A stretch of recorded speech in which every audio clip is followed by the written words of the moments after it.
আমাকে একটু যত্ন নিয়ে ভালোবাসবেন। আমার এই ছোট্ট হৃদয়কে কেউ কোনোদিন ভালোবাসেনি।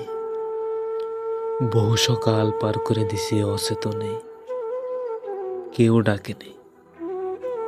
বহুদিন আটকায় রাখছি নিজেরে একাকিত্বের অন্ধকারের বন্ধ ঘরে, কেউ আলো নিয়ে আসেনি।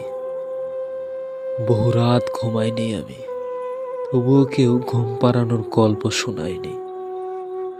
শত যুগ পেরিয়ে যাচ্ছে, একটি জনম ফুরিয়ে যাচ্ছে। আমি দরজায় কড়া নেড়েছি বারংবার, খুঁজে গেছি একটি প্রিয় মানুষের খোঁজ। তবুও কেউ একটিবারের জন্য দরজা খোলেনি, কেউ ভালোবাসেনি। আমি প্রতিদিন অপেক্ষা করি, আর যদি কেউ এসে বলে নিজের একটু যত্ন নাও, যদি কেউ আমার চোখে তাকিয়ে আমাকে পড়ে, দিন শেষে এই সবই আমার আফসোস। কেউ আর আসে না, কেউ আর আমাকে ভালোবাসে না, কেউ আর আমাকে ভালোবাসে না।